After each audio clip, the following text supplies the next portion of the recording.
बिस्मिल्लाहिर्रहमानिर्रहीम। रब्बी ज़िदनी इल्मा। अस्सलाम वालेकुम डियर स्टूडेंट्स। आज हम क्लास 11th की एक्सरसाइज 1.5 स्टार्ट करने लगे हैं।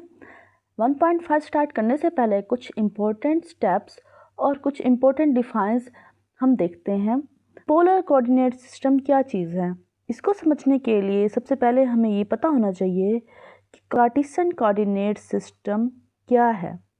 तो ये एक दूसरे से बहुत ज़्यादा लिंक करते हैं। सबसे पहले हम कार्टेशियन कोऑर्डिनेट सिस्टम के बारे में समझते हैं।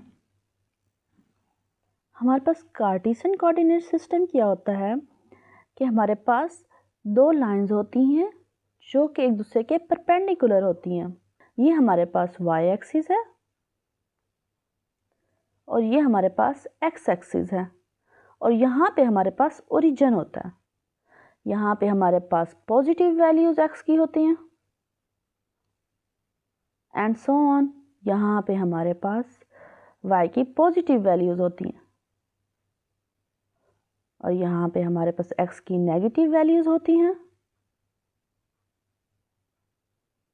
और यहाँ पे हमारे पास y की नेगेटिव वैल्यूज होती हैं। ये हमारे पास फर्स्ट क्वाड्रेंट होता है, ये हमारे पास सेकंड क्वाड्रेंट है, ये हमारे पास थर्ड क्वाड्रेंट है और ये हमारे पास फोर्थ क्वाड्रेंट है। फॉर एग्जांपल हमारे पास यहाँ पे ये पॉइंट, तो यहाँ पे हमारे पास क्या है, x हमारे पास यहाँ पे 3 है और y हमारे पास यहाँ पे क्या है, 2 है। तो इस तरह ऑर्डर स्पेस की सूरत में ये पॉइंट होता है। यहाँ पे x की वैल्यू हमारे पास 3 है, y की वैल्यू हमारे पास 2 है। ये जो लाइन है ये हमारे पास हॉरिजॉन्टल होती है और जो हमारे पास y एक्सिस में जो ये है ये हमारे पास वर्टिकल होती है। ये ऑर्डर पे में यहाँ पे x की वैल्यू 3 है और हमारे पास जो y की वैल्यू 2 है, और अगर हमारे पास y की वैल्यू 3 हो और x की वैल्यू 2 हो तो हमारे पास पॉइंट ही चेंज हो जाता है। तो यहाँ पे हमारे पास क्या पॉइंट हो गया जिसका हम q नाम देते हैं। यहाँ पे हमारे पास 2x है और 3y है। कभी भी 2 और 3 ऑर्डर पेयर्स इक्वल नहीं होंगे हमारे पास 3 और 2 के। ये चीज़ भी हमने जहन में रखनी है कि कभी भी ये ऑर्डर पेयर हमारे पास इक्वल नहीं होते। कार्टेशियन कोऑर्डिनेट सिस्टम, अगर इसी सिस्टम में सर्कुलर या रोटेशनल सिमेट्री इन्वॉल्व हो जाए, कार्टेशियन कोऑर्डिनेट सिस्टम में अगर हमारे पास एक्स एक्सिस और ये वाई एक्सिस है और इसी तरीके से अगर यहाँ पे सर्कुलर या रोटेशनल सिमेट्री इन्वॉल्व हो जाए। रोटेशनल सिमेट्री का मतलब है कि आपके पास इसी पॉइंट से स्टार्ट हो रहा है और यहाँ पे सर्कल यूँ बनाकर वापस इसी पॉइंट पे आके मिल रहा है और ओरिजिन से सेम डिस्टेंस है, तो इसका मतलब है ये रोटेशनल सिमेट्री है। अगर कार्टेशियन कोऑर्डिनेट सिस्टम में ये सिस्टम इन्वॉल्व हो जाए तो फिर यहाँ पे हमें आर और एंगल चाहिए होता है। जैसे कि यहाँ पे जो पॉइंट होगा वो हमारे पास आर और थीटा के उसमें होगा। ये हमारे पास आर है और ये जो एंगल है वो हमारे पास थीटा होगा। तो यहाँ पे हमारे पास polar coordinate system determine the position of a point using a direction distance r. जो डिस्टेंस है वो आर है from a fix point origin O से, इस कॉल्ड द पोल। उसको हम पोल कहेंगे। इधर हम ओरिजिन कहते थे कि ये ओरिजिन है, तो इधर हम इसको ये क्या कहेंगे, ये हमारे पास पोल है। तो इस ओरिजिन को हमने यहाँ पे पोल कहना है, ठीक है। तो इसमें हमारे पास पोल एंड एंगल थीटा, तो यहाँ पे हमारे पास जो एंगल है वो थीटा है। Connected the origin to the point make the pole axis. अगर आपसे पूछा जाए पोलर कोऑर्डिनेट सिस्टम को डिफाइन करें, तो डिफाइन में ये लिखना है, in a polar coordinate system the location of a point P can be described by polar coordinate in the form r theta where r and theta are real numbers. ये हमारे पास rectangular coordinate और ये हमारे पास क्या है, polar coordinate.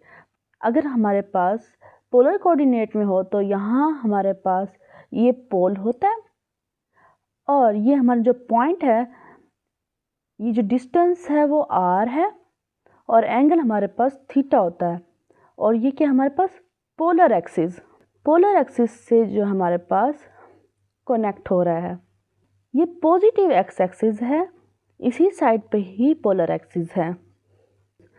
Polar coordinate system की define आ जाए तो ये डिफाइन लिखनी है और ये डायग्राम भी ड्रा करनी है, ठीक है।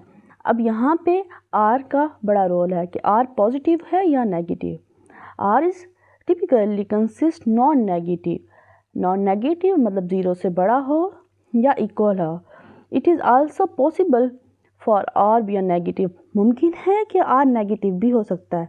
The value of r change depend on its sign, अगर इसका साइन चेंज होगा तो affect the position of point in the plane, तो प्लेन में जो पोजीशन है इस पॉइंट की वो भी चेंज हो जाएगी।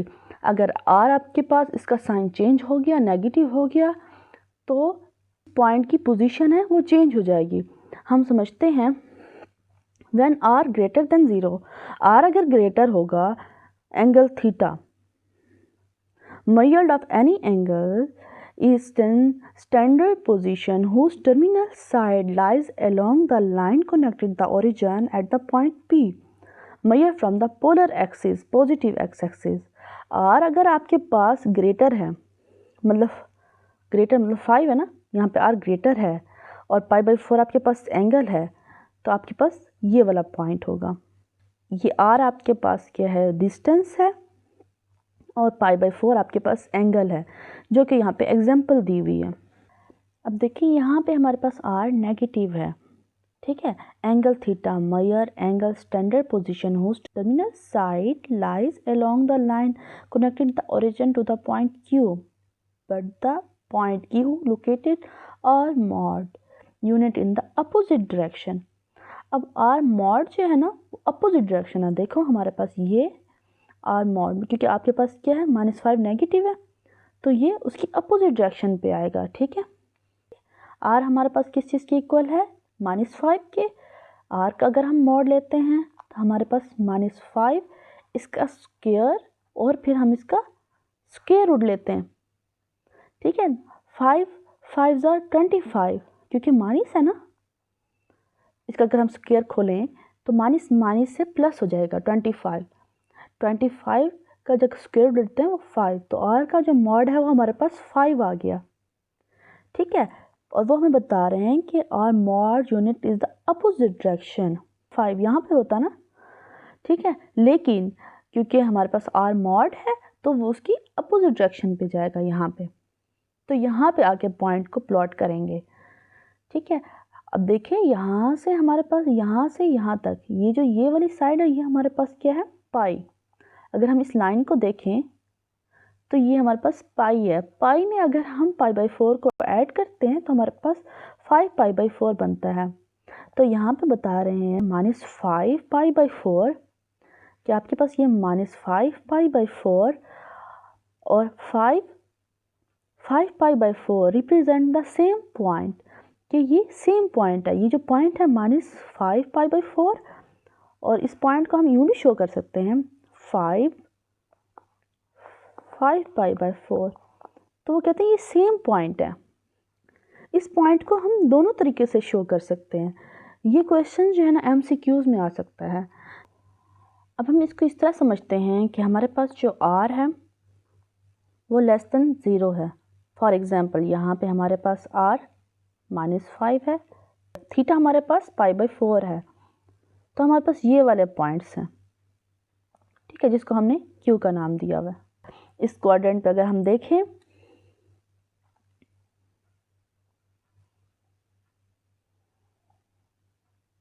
ये जो हमारे पास एंगल है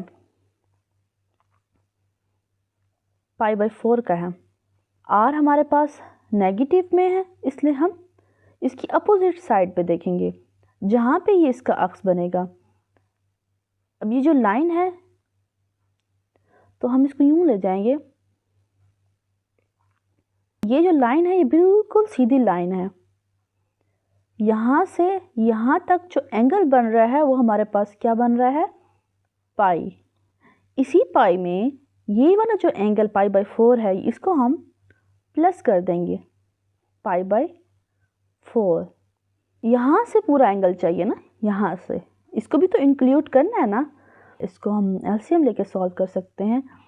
यहाँ पे कुछ नहीं तो यहाँ पे 1, तो यहाँ पे हमारे पास क्या आया 4। 4 को हम इस 1 के साथ डिवाइड करते हैं, 4 आता है, 4 को फिर मल्टीप्लाई करते हैं तो हमारे पास क्या आता है 4 पाई, क्योंकि ये 4 इस 4 से डिवाइड हो सकता है। 1 को फिर हम मल्टीप्लाई करते हैं तो वो पाई आता है हम, तो क्या आता है हमारे पास 5 पाई बाई 4। इस तरीके से ये वैल्यू निकाली गई है, पाई बाई 4 रेडियन।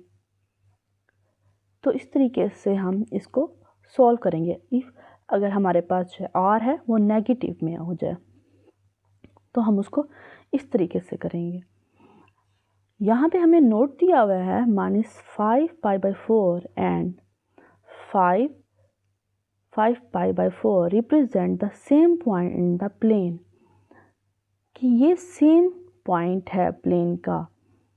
यहाँ पे चाहे आपके पास -5 पाई बाई 4 हो तो यहाँ पे अगर पॉजिटिव 5 पाई बाई 4 हो तो वो सेम यहीं पे ही पॉइंट बनेगा। दोनों पॉइंट्स जो है ना यहाँ पे सेम है। देखिए अभी हमने यहाँ पे प्रूफ भी किया है।